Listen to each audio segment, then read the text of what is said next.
Assalamualaikum warahmatullahi wabarakatuh. Halo para pejuang NIP, kembali lagi sama aku Santi Widiasari. Di video kali ini aku akan membahas tentang strategi lolos seleksi administrasi CPNS 2021. Nah, teman-teman udah pada daftar belum? Buat teman-teman, baik yang sudah daftar ataupun belum, teman-teman harus nonton video ini sampai habis supaya teman-teman tahu strategi untuk lolos seleksi administrasi di CPNS 2021 ini. Karena bakal sayang banget kalau teman-teman udah persiapan SKD dan SKB, tapi ternyata teman-teman gagal di seleksi administrasi, yang artinya teman-teman nggak bisa lanjut, karena seleksi administrasi ini adalah seleksi yang pertama. Jadi tonton videonya sampai habis ya, jangan di skip agar tidak miss informasi. Tapi sebelum itu, buat teman-teman yang belum subscribe, klik tombol subscribe-nya dulu, klik tombol like-nya, dan teman-teman juga bisa komen mau dibuatkan materi apa di video yang selanjutnya, dan juga share video ini ke sosial media teman-teman supaya semakin banyak orang yang tahu strategi lolos seleksi administrasi CPNS 2021 ini ya. Oke, sebelum itu teman-teman, aku mau ucapkan terima kasih dulu buat teman-teman yang udah klik videonya, dan aku doakan supaya teman-teman dimudahkan dan dilancarkan dalam tahapan tes seleksi CPNS 2021 ini, dan mudah-mudahan nanti bisa sampai SKD, SKB pemberkasan, dan teman-teman dapat NIP di tahun ini. Amin. Oke, langsung aja teman-teman. Nah, di sini aku udah merangkumkan buat teman-teman semua terkait dengan hal-hal yang harus diperhatikan agar teman-teman lolos seleksi administrasi di CPNS 2021 ini. Ada 7 poin yang di sini aku rangkumkan. Yang pertama adalah teman-teman harus paham dulu tentang alur pendaftaran CASN 2021. Kemudian teman-teman juga harus memahami tentang dokumen yang harus disiapkan dan kesesuaian data yang dimiliki. Ini penting banget ya teman-teman, kesesuaian data yang dimiliki, keaslian dan kesesuaian. Ini nanti akan kita bahas satu persatu. Jadi teman-teman harus stay tune terus sampai video terakhir ya, karena kalau nggak stay tune terus nanti teman-teman bisa misinformasi.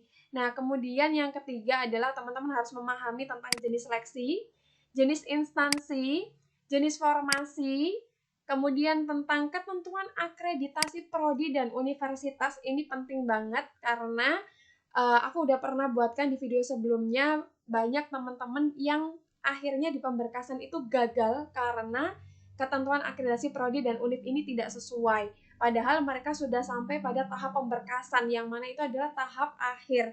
Nah, jadi bakal sayang banget kalau teman-teman nggak memperhatikan ini dari awal. Misalnya teman-teman nanti bakal lolos nih di seleksi administrasi, bisa lolos misalnya teman-teman udah SKD, SKB, dan ternyata ketika pemberkasan teman-teman gagal hanya karena teman-teman ceroboh nggak memperhatikan ketentuan akreditasi prodi dan univ ini. Jadi ini juga nanti bakal kita bahas. Dan yang terakhir adalah ketentuan STR atau surat tanda registrasi untuk tenaga kesehatan. Ini juga udah pernah aku bahas, dan ini banyak banget juga yang gagal di tahap akhir di pemberkasan, padahal dia sudah peringkat 1 tapi gagal karena tidak memperhatikan tentang ketentuan surat tanda registrasinya. Nah, jadi buat teman-teman semuanya, stay tune terus karena kita akan bahas satu persatu. Nah, tapi sebelum itu teman-teman, aku mau kasih tahu ke teman-teman, saat ini aku sedang membuka kelas untuk tembus seleksi CPNS 2021. Aku fokus untuk di kelas intensif TIU. Kenapa TIU? Gini ya teman-teman, TWK, TKP, dan TIU itu semuanya penting. Tapi di sini aku membuka kelas untuk intensif TIU karena menurut aku TIU ini adalah salah satu materi yang paling bisa diukur progresnya gitu. Dan teman-teman bisa membiasakan diri latihan karena rumusnya jelas gitu. Rumusnya nggak akan berubah gitu, rumusnya jelas. Jadi kalau teman-teman udah memahami dan teman-teman terbiasa dengan soal-soalnya, teman-teman bisa memaksimalkan nilai teman-teman melalui TIU ini.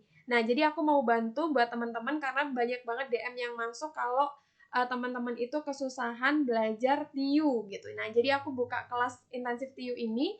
Ini ada 11 kali pertemuan full Google Meet. Jadi nanti kita bakal ketemu secara virtual full 11 kali pertemuan. Ada tips triknya juga.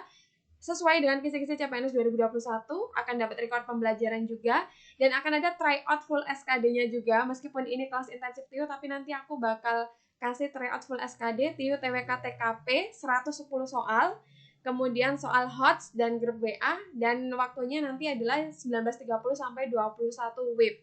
Nah, teman-teman kelasnya akan dimulai tanggal 25 Juli, jadi kalau teman-teman udah daftar CPNS dan teman-teman mau ikhtiar untuk persiapan tesnya, teman-teman boleh join dan akan ketemu aku nanti di kelas intensif TIU. Oke, itu aja teman-teman, dan langsung aja kita bahas. Oke, jadi yang pertama adalah tentang pahami alur pendaftaran SSCASN 2021. Nah, teman-teman, sebelum teman-teman mendaftar, teman-teman pastikan sudah memahami alurnya dan teman-teman harus baca secara detail dan dipahami, teman-teman. Jadi teman-teman jangan males baca. Calon abdi negara literasinya harus bagus. Jadi teman-teman harus baca dulu, dipahami dulu, baru teman-teman mendaftar ya teman-teman. Jadi di sini ada 8 alurnya, 8 alur pendaftaran SSCASN. Jadi yang pertama teman-teman harus mengakses portal sscasn.bkn.go.id. Dan di portal ini teman-teman juga udah bisa mengakses banyak hal ya, mulai dari teman-teman bisa tahu alurnya, kemudian teman-teman bisa cek juga formasi apa saja yang tersedia, dan teman-teman juga bisa cek pertanyaan-pertanyaan yang sering ditanyakan di portal ini. Nah, kemudian yang kedua adalah teman-teman harus registrasi. Nah, jadi pertama setelah teman-teman baca panduan di portal SSCASN ini, kemudian selanjutnya teman-teman buat akun di menu registrasi yang ada di portal SSCASN juga.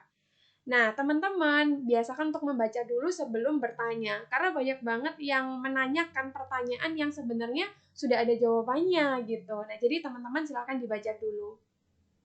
Setelah teman-teman buat akun, jadi nanti ketika buat akun ini teman-teman di sini harus memilih menu registrasi, kemudian teman-teman akan memasukkan nick, kemudian nomor KK. Nah, kemudian teman-teman melengkapi nama. Nah, namanya ini harus tanpa gelar ya, teman-teman. Jadi kalau ada yang nama di KTP-nya itu menggunakan gelar, nanti ketika melengkapi data ini namanya harus tanpa gelar. Nah, hal seperti ini hal kecil tapi harus teman-teman perhatikan ya. Kalau memang teman-teman diminta untuk nama lengkap ya nama lengkap saja tanpa gelar gitu. Ini hal kecil contoh, tapi yang harus teman-teman perhatikan. Kemudian harus mengisikan tempat lahir, tanggal lahir, jenis kelamin, email, nomor HP, password, dan pertanyaan pengaman. Nah, saran aku teman-teman ketika nanti teman-teman udah mengisi password dan juga pertanyaan pengaman, catat ya teman-teman, catat di note atau di HP teman-teman semuanya supaya teman-teman nggak lupa, karena banyak banget kasus yang lupa password dan pertanyaan pengamannya, dan jangan sampai itu terjadi sama teman-teman. Jadi catat passwordnya dan pertanyaan pengamannya, kemudian unggah scan KTP dan unggah swafoto. Itu adalah tahapan yang kedua.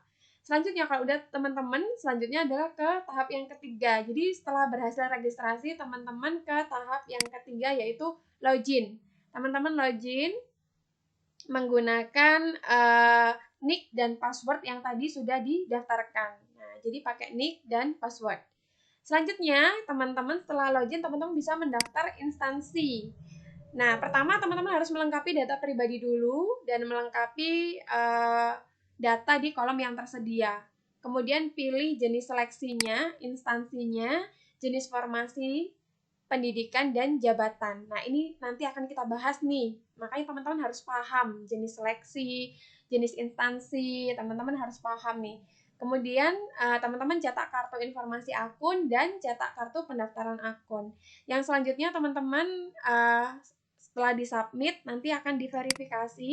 Ini adalah panitia yang memverifikasi atau verifikatornya, yang kemudian nanti akan ada pengumuman. Jadi teman-teman pengumuman lolos atau enggak seleksi administrasinya. Dan nanti ketika sudah seleksi administrasi, kemudian ternyata teman-teman mudah-mudahan jangan ya, tapi kalau misalkan teman-teman dinyatakan misalnya ada yang tidak lolos, teman-teman punya kesempatan untuk masa sanggah. Jadi ada masa sanggahnya, teman-teman bisa menyanggah dari hasil keputusan yang sudah keluar. Nah, baru kemudian nanti dilanjutkan dengan tes seleksi, SKD dan SKB, dan terakhir adalah hasil seleksinya. Nah, mudah-mudahan teman-teman semuanya sampai di tahap ini, sampai di pemberkasan, dan nanti teman-teman bisa dapat NIP tahun ini. Amin. Nah, selanjutnya nih teman-teman, ini adalah hal-hal yang harus disiapkan sebelum mendaftar. Jadi sebelum mendaftar ke instansi yang dituju, pastikan pelamar teman-teman semuanya telah mempersiapkan dokumen-dokumen yang diperlukan untuk pendaftaran. Yang pertama yaitu di sini ada kartu keluarga. Silakan teman-teman siapkan scan kartu keluarganya. Kemudian kartu tanda penduduk atau KTP dan surat keterangan dari Dinas Kependudukan dan Catatan Sipil. Jadi kalau teman-teman misalnya ada masalah dengan KTP-nya, misalnya belum punya KTP atau ada hal lain, nah teman-teman bisa digantikan dengan surat keterangan dari Dukcapil ya, Dinas Kependudukan dan Catatan Sipil. Tapi kalau punya KTP ya teman-teman silakan scan KTP-nya. Kemudian ijazah, kemudian transkrip nilai, kemudian pas foto, swafoto selfie, dan dokumen lain yang sesuai dengan ketentuan jenis seleksi dan instansi. Nah, teman-teman yang harus diperhatikan adalah detail permintaannya. Misalnya pas foto, biasanya di pas foto ini akan diberikan ketentuan tersendiri. Misalnya pas fotonya harus berlatar belakang merah misalnya. Maka teman-teman harus mengikuti. Terus kemudian untuk ukuran biasanya ada batasannya teman-teman. Misalnya ukurannya harus berapa KB, 200 KB atau berapa. Nah, teman-teman silakan diikuti supaya tidak ada masalah ketika teman-teman melakukan pendaftaran. Nah, jadi itu harus diperhatikan. Lagi-lagi teman-teman nggak boleh malas baca. Nah, ini nih. Harap membaca, lagi-lagi teman-teman, harap membaca seluruh info dan himbauan yang tercantum di web. Sebelum melanjutkan proses login, pastikan pendaftar satu mengakhiri pendaftaran sampai tahap terakhir. Jadi teman-teman harus sampai tahap terakhir ya, sampai resume, agar berkas dapat diverifikasi oleh instansi. Jangan sampai teman-teman cuma daftar, cuma upload, tapi teman-teman nggak sampai di tahap terakhir, nggak sampai dikirim. Nah, ini nanti akan percuma nih teman-teman. Jadi pastikan dicek, recheck berulang kali. Jadi pastikan teman-teman sudah mendaftar. Kemudian, tidak diperkenankan mengubah data setelah mengakhiri pendaftaran. Ini penting banget. Dan ini kejadian banyak banget pertanyaan ini di lamanya BKN. Gimana, Min, saya sudah terlanjur mengakhiri pendaftaran, tapi ternyata ada data yang salah. Jawabannya, teman-teman sudah tidak bisa untuk mengubah. Jadi, mau pakai alasan apapun, teman-teman nggak bisa mengubah. Makanya, sebelum teman-teman mengakhiri tahapan pendaftaran, sebelum dikirim, teman-teman harus pastikan dulu semuanya sudah benar. Karena ketika sudah dikirim, teman-teman nggak bisa ngubah data gitu. Setelah diakhiri, udah nggak bisa diubah datanya gitu. Apapun alasannya ya. Nah, perhitungan usia pada saat melamar dihitung pada waktu mengakhiri pendaftaran. Nah, ini terkait dengan usianya nih, karena usia maksimalnya untuk yang CPNS ini kan 35 tahun. Nah, hitungan usianya itu dihitung pada saat teman-teman melamar, itu dihitung pada waktu mengakhiri pendaftaran. Jadi pada saat teman-teman submit mengakhiri pendaftaran, itu usianya dihitung dari sana. Jadi yang mepet-mepet, yang udah mepet-mepet banget, nah teman-teman ini dihitung dari pada waktu mengakhiri pendaftaran. Nah, pastikan teman-teman kesesuaian data yang teman-teman miliki dan juga keaslian datanya. Jangan sampai teman-teman memalsukan data, jangan sampai ya teman-teman, itu bakal jadi kesalahan fatal banget dan teman-teman nggak akan bisa lolos, dan teman-teman juga kemungkinan beratnya bisa di blacklist gitu. Jadi jangan sampai memalsukan. Dan teman-teman harus cek kesesuaian datanya. Misalnya pertanyaan yang paling sering masuk tuh, gimana kalau misalnya ada nama yang tidak sesuai di dokumen-dokumen yang dimiliki. Misalnya ada dokumen akte, kemudian ijazah, kemudian KTP, dan ternyata ada dokumen yang tidak sesuai namanya gitu, ada beda satu huruf gitu misalnya. Nah, teman-teman, saran dari aku adalah teman-teman disesuaikan dengan ijazah gitu, sesuai dengan nama di ijazah. Kenapa? Karena ijazah itu sifatnya lifetime ya teman-teman gitu. Jadi cuma bisa dicetak satu kali seumur hidup gitu, nggak bisa diganti. Sementara kalau misalnya akte, KTP itu ketika teman-teman ada kesalahan, teman-teman bisa memperbaiki. Jadi sesuaikan dengan ijazah. Dan mumpung masih ada waktu, kalau teman-teman merasa ada yang tidak sesuai, teman-teman bisa betulkan dulu di dinas yang terkait supaya teman-teman aman sampai tahap akhir nanti. Nah, gitu ya teman-teman, itu yang harus diperhatikan. Nah, pada saat buat akun, teman-teman harus menggunakan nomor induk atau NIK dan nomor KK yang tercantum di kartu keluarga. Nah, pastikan data yang Anda masukkan ini sesuai dengan Dukcapil. Jika mengalami kendala, pelamar dapat menghubungi Dinas Kependudukan dan Catatan Sipil. Jika diketahui dan dibuktikan bahwa terdapat penggunaan 2 atau lebih NIK yang berbeda pada pelamar seleksi calon aparatur sipil negara, maka akan dianggap gugur dan atau dapat dikenakan sanksi sesuai ketentuan peraturan perundang-undangan.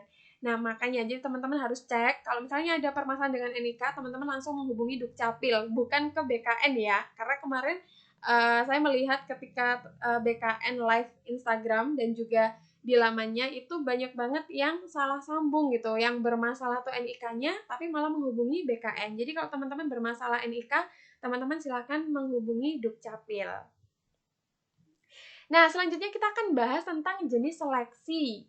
Nah, di jenis seleksi ini dan jenis farmasi, jadi pelamar hanya dapat melamar pada satu jenis seleksi, pada satu instansi, dan satu jabatan yang sesuai dengan kualifikasi pendidikan yang dipersyaratkan. Nah, jenis seleksi CPNS tahun ini ada 3 ya teman-teman. Ada CPNS itu sendiri, kemudian ada P3K non-guru, dan P3K guru.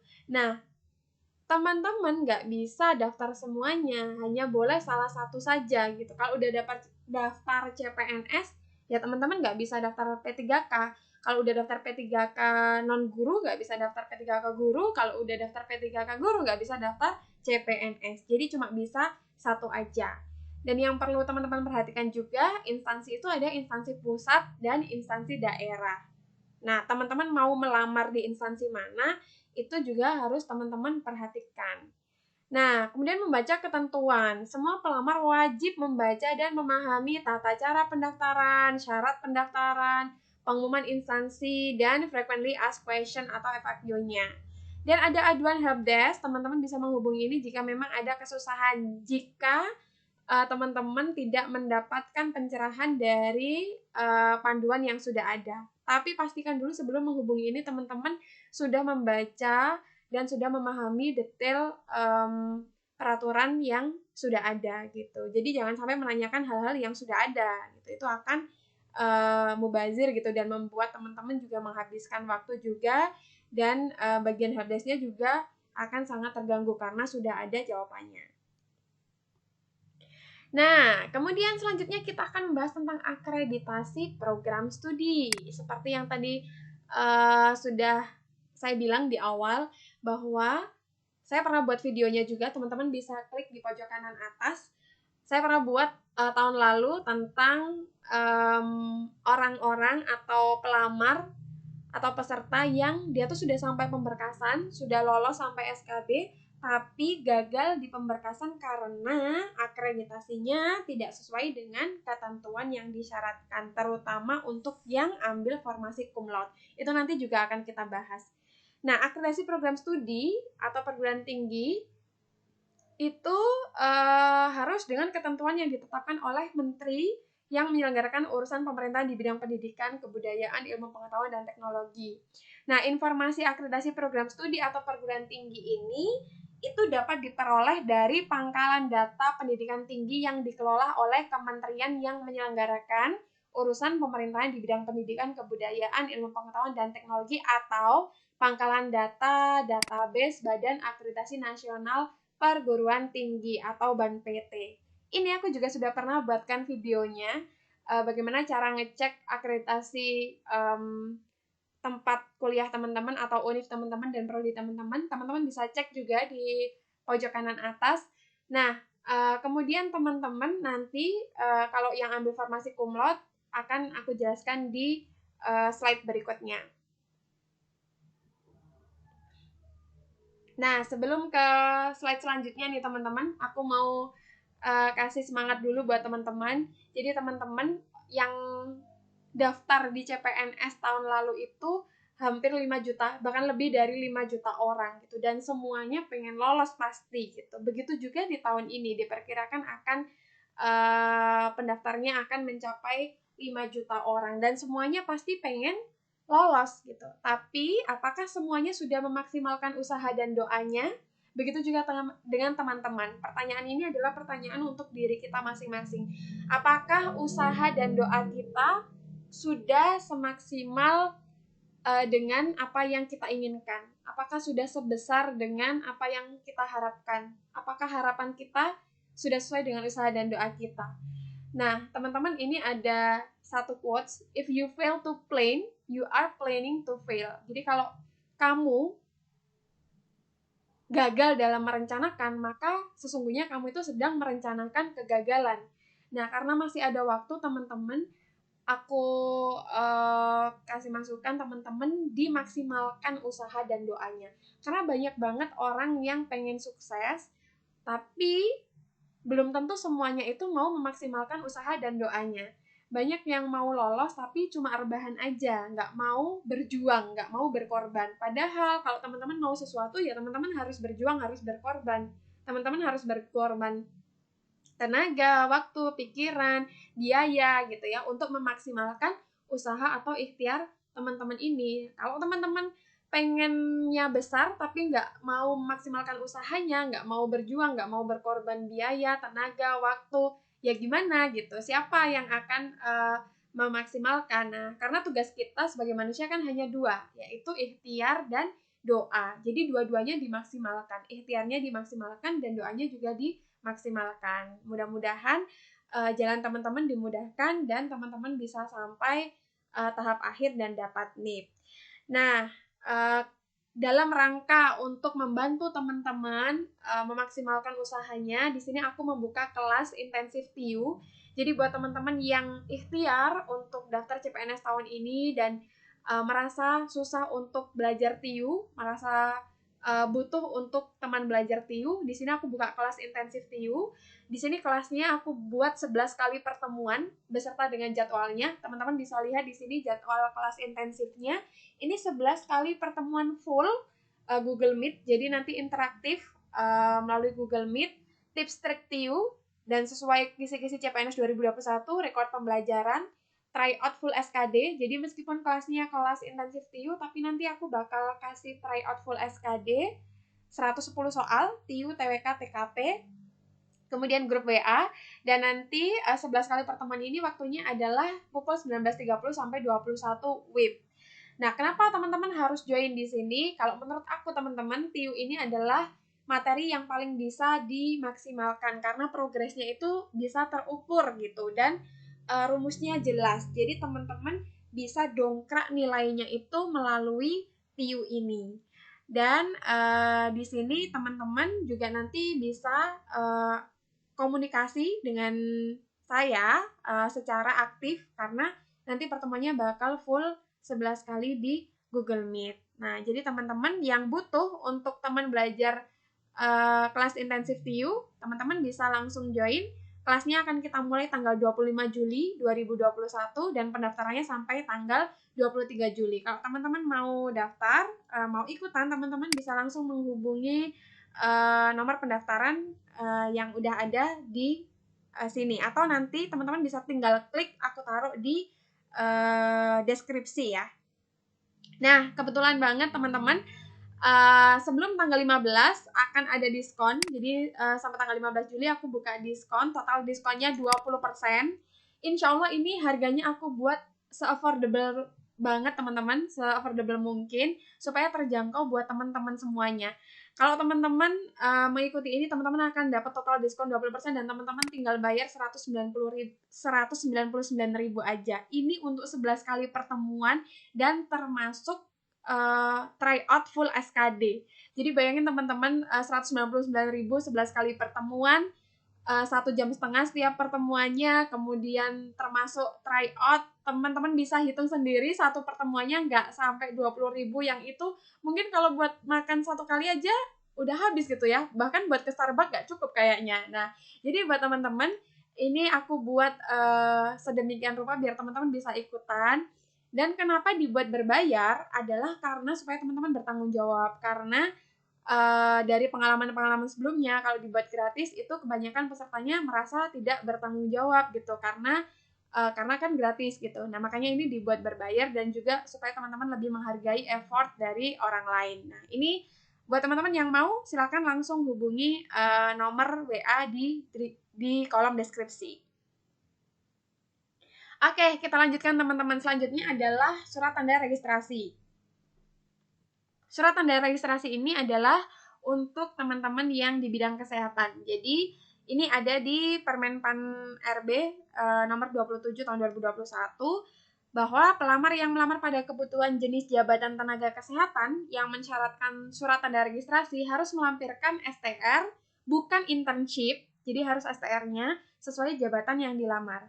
Nah, STR sebagaimana dimaksud ini harus masih berlaku pada saat pelamaran yang dibuktikan dengan tanggal masih berlaku yang tertulis pada surat tanda registrasi. Ini penting banget teman-teman, tanggal masa berlaku.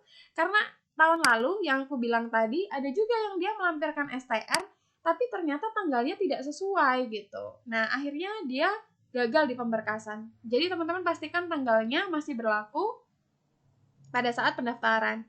Yang ketiga adalah STR ini diunggah pada SSCASN, kemudian instansi pemerintah wajib melakukan validasi terhadap kesesuaian STR yang dimaksud, dan daftar jenis jabatan tenaga kesehatan yang mensyaratkan STR ditetapkan oleh Menteri. Oke, jadi ini perhatian buat teman-teman tenaga kesehatan yang mau daftar, diperhatikan persyaratan STR-nya.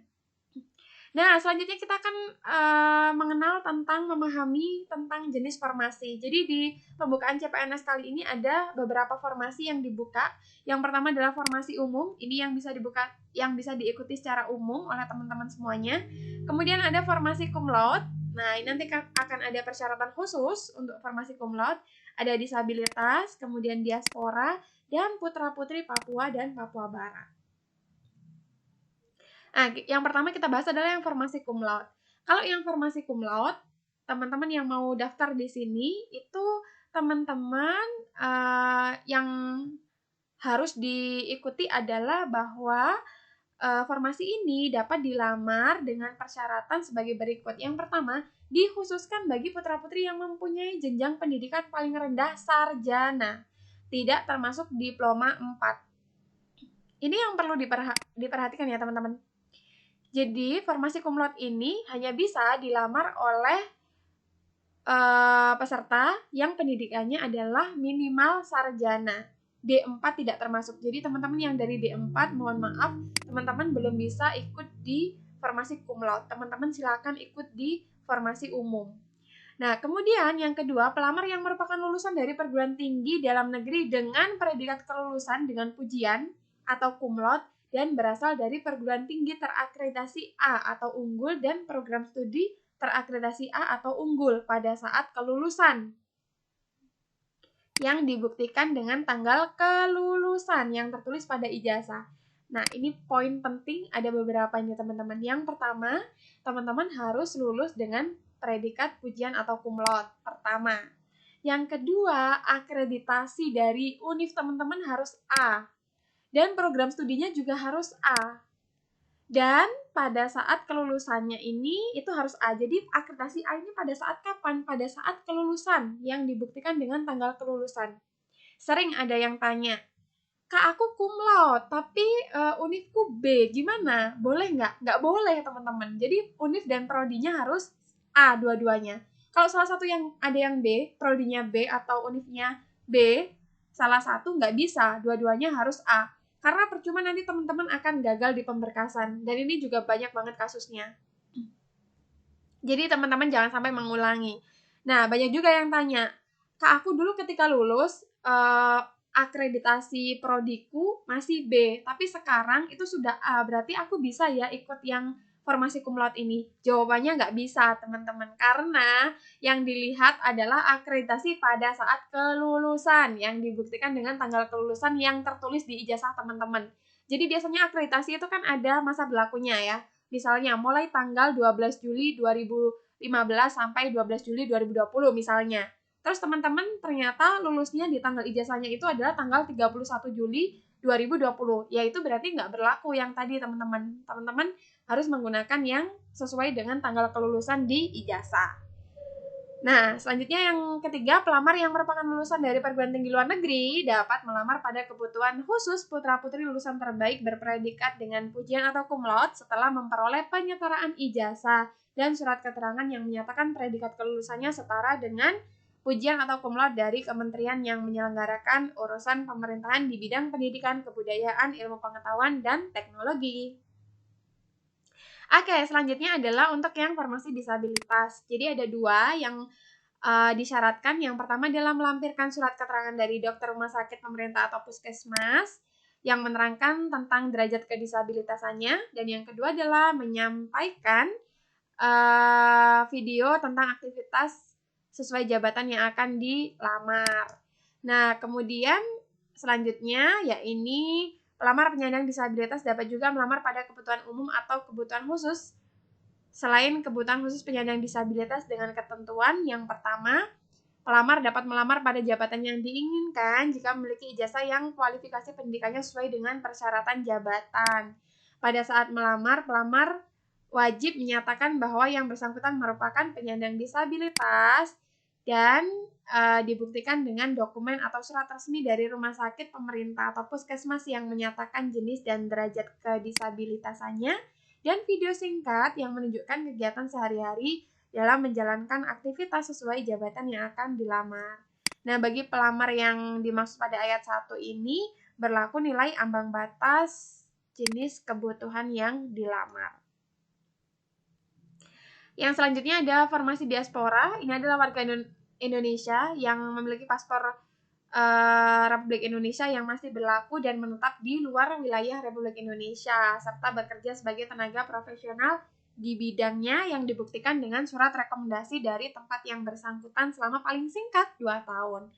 Nah, di sini yang perlu digarisbawahi adalah bahwa untuk jenis ini adalah yang pertama, jenis jabatannya bisa untuk peneliti, dosen, analis kebijakan, kemudian bisa untuk perekayasa, dan bagi pelamar pada kebutuhan ini, kualifikasi pendidikan dokter yang melamar pada jabatan peneliti, dosen, perekayasa dapat berusia paling tinggi 40 tahun. Jadi agak beda ya, kalau yang umum tadi kan 35, kalau ini boleh nih 40 tahun teman-teman.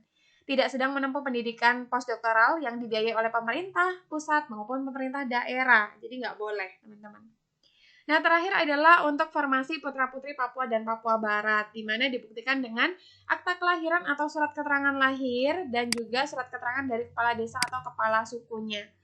Nah, itu tadi teman-teman yang harus teman-teman perhatikan betul pada saat proses pendaftaran supaya teman-teman bisa lolos seleksi administrasi. Yang paling penting sekali lagi adalah aku ulangi, teman-teman harus cek kesesuaian data dan keaslian dokumen yang teman-teman upload. Jadi sebelum diklik di tahap akhir, sebelum mengakhiri pendaftaran, teman-teman harus cek ulang apakah semuanya sudah sesuai dengan yang dipersyaratkan atau belum. Karena setelah diklik submit atau setelah dikirim, tahapan akhirnya diakhiri, maka teman-teman nggak akan bisa mengubah lagi apapun yang terjadi. Jadi cek dan dicek kembali, baca dan pahami. Oke teman-teman, sekian dulu video dari aku. Mudah-mudahan membantu teman-teman semuanya dan aku doakan teman-teman bisa lolos sampai tahap akhir nanti. Dan stay tune terus dan komen ya, teman-teman mau dibuatkan materi tentang apa lagi di video aku yang selanjutnya. Terima kasih buat teman-teman semuanya. Sampai jumpa di video aku yang selanjutnya. Assalamualaikum warahmatullahi wabarakatuh.